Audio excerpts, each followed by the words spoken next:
Before we begin, I just want to remind you that Somewhere Sinister is back up and running. We're getting through Season 4 and already starting to work on Season 5, so if you like this show, you'll probably like that one, so check it out. A link is in the description. April 17, 1999 was like any other day in Brixton, South London, England. People were going about their business on Electric Avenue, a market street with a number of national retail chains. One of the vendors noticed a suspicious bag sitting in the market area, so he picked it up and took it around the corner to look at what was inside. When he opened the bag, he found what he thought looked like a bomb, so he notified security. When the manager of the market came out and looked at what was in the bag, he didn't think it was really a bomb. Maybe it was a prank, or maybe it was just some random items, but just minutes later, the people in the area would find out just how real the bomb was. This is Monsters.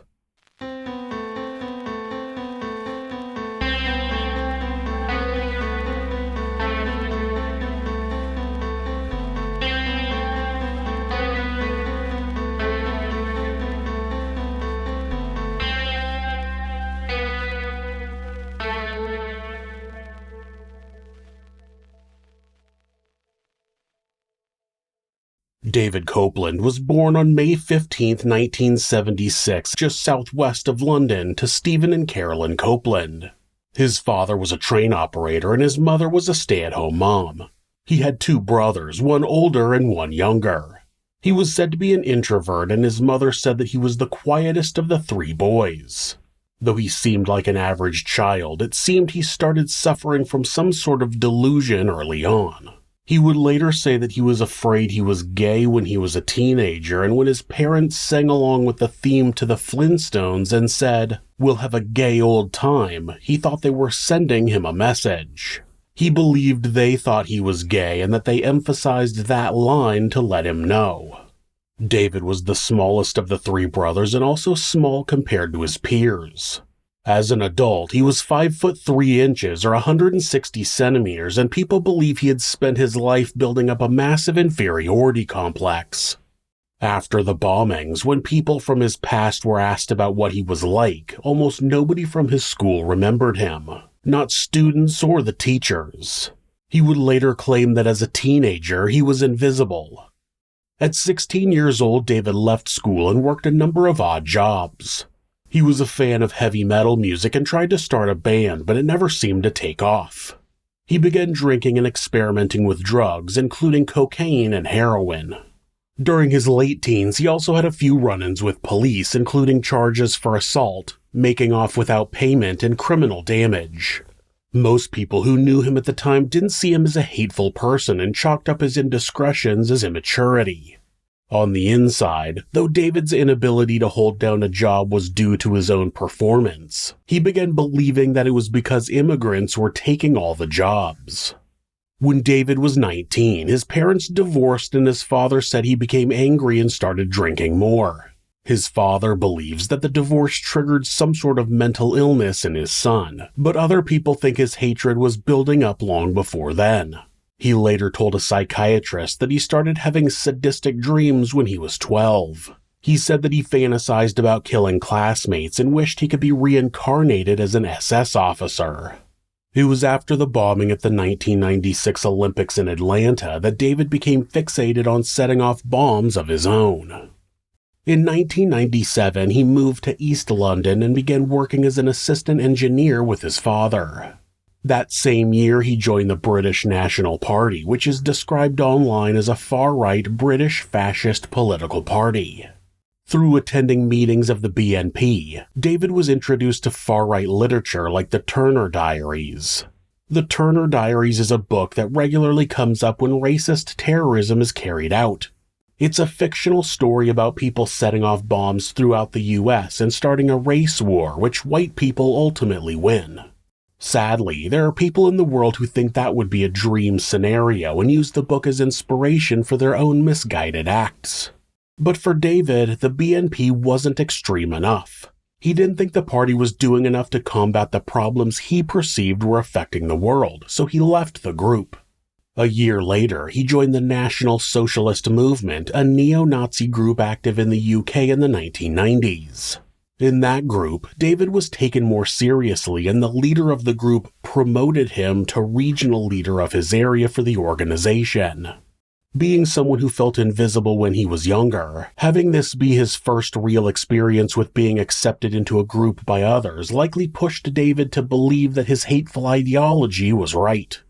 By 1999, David's hate of minorities such as Black, Bengalese, and the LGBTQ+ communities was all-consuming, and he believed that it was up to him to start a race war across the UK. Despite being accepted and promoted within the NSM, he decided that he would carry out his plan alone. There's no evidence that anybody in the National Socialist Movement helped him. David started teaching himself how to build a bomb. He had originally downloaded a book called The Terrorist's Handbook, but the bomb-building instructions proved to be too complicated, so he downloaded a different set of instructions for a more simple pipe bomb. He bought a large quantity of fireworks and took the black powder out of them.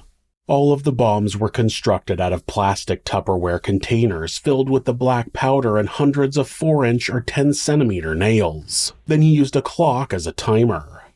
On April 17th, David took a taxi to Brixton and walked around for about an hour looking for the perfect place to set off his bomb. He wanted to ensure the maximum amount of damage to people and property. Not long before he planted the bomb, he set the timer for 5:25 p.m. Then he placed the bag outside of the Brixton market and left the area. The bag sat there for a few minutes until someone picked it up and carried it down the street a ways and put it down in a less populated area. Some say it was one of the vendors having been suspicious of the person who left it, and others say it was someone likely looking to steal whatever was inside. Either way, multiple people investigated the bag and eventually someone took the plastic Tupperware container out of it and placed it on the ground. Most people likely just assumed it was a plastic box of random junk. Security notified the market manager and he came out, but he didn't take the threat seriously. Still, he phoned the police from his office and they told him to evacuate the area. He headed back outside, but he wouldn't have enough time to clear the area. At 5:25, the bomb exploded, and due to it having been moved to a less populated area, nobody was killed. 48 people were injured, with a number of those being serious injuries. One of the injured was a 4-year-old girl who ended up with a nail embedded in her skull. In the immediate aftermath of the first bomb, it was unclear what the motivation was. There were the obvious fears of it having been carried out by the IRA, but that seemed pretty unlikely. Other theories included it being connected to the war in Kosovo, animal rights extremists, and rival gangs. Having only one attack to go on, it wasn't immediately clear that the location was important. Brixton had a large black community, and the Brixton market was specifically targeted for that reason. Soon after, calls began coming in that claimed the attack was racially motivated and carried out by a variety of neo-Nazi terrorist organizations. They included Combat 18, the White Wolves, and the English Liberation Army. No evidence was ever found that any of those groups had any involvement with the attacks. There's also no information that shows David Copeland was working directly with any of those groups, but he said he was inspired by some of the writings of one of the members of Combat 18. 2 days after the bomb in Brixton Market, David, his father, and a co-worker were in a cafe together when someone brought up the attack. He said that David agreed with everyone else and didn't seem suspicious in any way. Investigators began scrubbing through all of the CCTV footage in the area. They scanned the 24 hours before and after the bombing to look for anyone who might have been acting suspiciously. On April 23rd, they found a blurry image of a man in a white hat walking around for a while, sometimes with a backpack and sometimes without. They thought the lead could help them catch the bomber before he could hurt more people. The next day, April 24, 1999, David carried out his second bombing in the East London area. Brick Lane was chosen by David due to the high Bangladeshi population. He was intending to set off the bomb at a street market to maximize the impact, but he picked the wrong day and planted the bomb on a Saturday instead of Sunday, when the weekly market was actually held. When he arrived in the area, he immediately realized his mistake, but he placed the bomb between two cars near a restaurant anyway and fled the area. Just like with the first bomb, someone noticed the backpack and picked it up. They put it into the back of their car where they opened it up and saw the plastic box full of seemingly random items. Due to news of the bomb at Brixton Market, the man went to a police station down the street but found that it was closed. He left the backpack in the back of his car while he walked further away to alert the authorities. While he was away, the bomb went off in his car, injuring 13 people and destroying cars and buildings around it. Fortunately, the injuries during that attack weren't as severe, possibly because the explosion was contained inside the car. Investigators immediately knew both bombs had been made by the same person. They contained all the same elements and were both placed in communities that had a larger number of minorities. On April 29th, authorities had gathered 8 images from CCTV cameras that showed the suspect in the most detail. They released the photos to the media and asked the public to help them track down the man who had been terrorizing their city. That same day, David had gathered his supplies and took a train to London, where he checked into a room at the Airways Bed and Breakfast Hotel. April 30th, 1999 was a quiet Friday in London, England. It was a warm day, and after work, many people took to their local pubs to relax and get their weekend started. The Admiral Duncan was a pub in the heart of the city that had opened in 1832. It's become a well-known location in the Soho district and was quickly filling up with patrons by the early evening. The Admiral Duncan had become a popular spot for the local LGBTQ+ community, and unbeknownst to the other patrons, there was someone amongst them who wished to do them harm. David had entered the pub that evening and ordered a soft drink, telling the bartender that he was waiting for his boyfriend. He had a large duffel bag with him, and shortly before 6 p.m. he set the bag down and asked a patron if he would watch the bag because he needed to go get some cash. He asked where the closest ATM was and then left the pub. After about 10 minutes, other people in the establishment became suspicious of the bag, and since there had been 2 other bombings in the weeks prior, they decided to investigate. Unfortunately, by the time the bag was noticed, it was too late. At 6:37 p.m., an explosion ripped through the bar and filled it with thick black smoke. The explosion threw nails in every direction. 3 people died in the blast and 83 people were injured. 4 of the injured had to have limbs amputated. Despite the pub being a favorite amongst the LGBTQ+ community, everyone was welcome and people of all walks of life were there to socialize. 2 of those people were married couple Julian and Andrea Dykes, who were out visiting friends that Friday evening. 27-year-old Andrea was one of the 3 people killed, and she was 4 months pregnant with her and Julian's first child. Julian was seriously injured. The other 2 people killed were their friends, 31-year-old Nick Moore and 32-year-old John Light. David would later say that he heard the bomb explode as he was walking back to his hotel. There, he watched the news about the bombing and then returned back to his home that evening. The same day, police were fielding hundreds of calls from people who believed they had seen the man in the pictures. One of those people was a cab driver who said they had taken a man matching the pictures to Brick Lane on the day of the second bombing and that he had picked the man up in Waterloo. When investigators started scrubbing CCTV footage in the Waterloo area, they quickly found their man. Later that same day, another call came in, this time from one of David's co-workers. He gave them the name David Copeland and told them he believed he was the bomber. They had only gotten the name of their suspect about an hour before his third and final bomb would explode. David had returned to his rented room on Sunnybrook Road in Hampshire by the time investigators had gathered all the information they needed. They arrived at his location, and when David opened the door, he immediately confessed to the bombings. He told the officers, quote, "Yeah, they were all down to me. I did them on my own." Inside his room, they found 2 swastika flags and a large collection of pictures and newspaper articles about the bombings. He also had photos from other bombings around the world. With those pictures was a poster of Adolf Hitler. David was said to be thrilled to have been caught and sang in the police car on the way to the station. He told authorities that he didn't mind being caught because then he would become famous.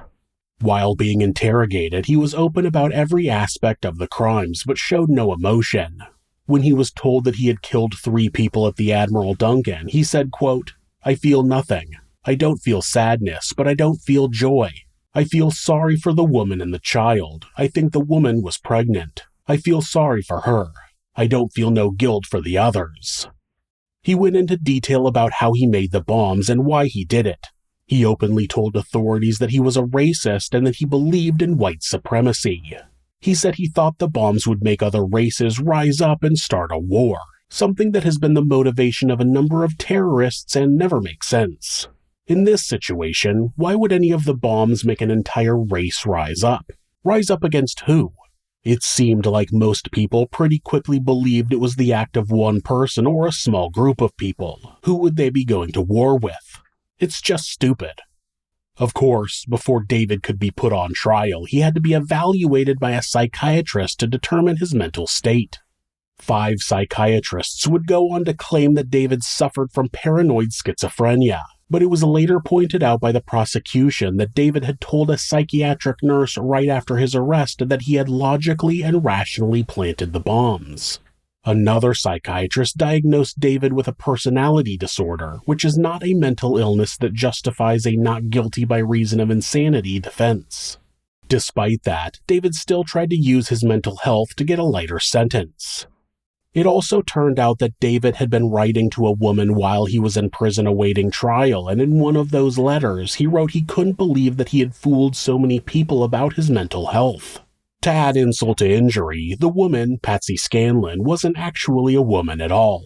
It turned out that he was being catfished about a decade before the term would ever get coined. He had actually been writing to a man named Bernard O'Mahony, who went on to sell the letters from the bomber to the Mirror newspaper. David attempted to plead guilty to manslaughter due to diminished capacity, but that was rejected by the prosecution. The case then went to trial, where David Copeland was found guilty of 3 counts of murder and 3 counts of causing an explosion.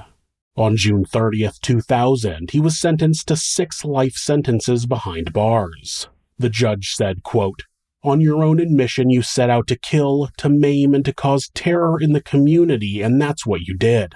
As a result of your wicked intentions, you have left 3 families bereaved and many people who were so severely injured by the explosions you caused that they are reminded every day, and perhaps many times every day, that you alone are accountable for ruining their lives. The public must be protected from you and must be assured that if you are ever released, it will not be for a very long time." In 2007, the High Court determined that David should remain in prison for a minimum of 50 years, making him eligible for parole in 2049 at the earliest. He appealed that decision, and the Court of Appeal upheld the ruling. In June of 2014, David attacked a fellow inmate with an improvised weapon made out of razor blades and a toothbrush. He pleaded guilty to wounding with intent and was sentenced to an additional 3 years in prison. People ask if David Copeland can ever be rehabilitated and if he could possibly not be a danger when he is potentially released at the age of 73. It seems unlikely. In an attempt at killing specific groups of people, David placed bombs in locations where anybody could be injured or killed, and some of his victims were children. A monster like that does not simply become a productive member of society, and the minute he steps foot outside of prison, the world will be in danger.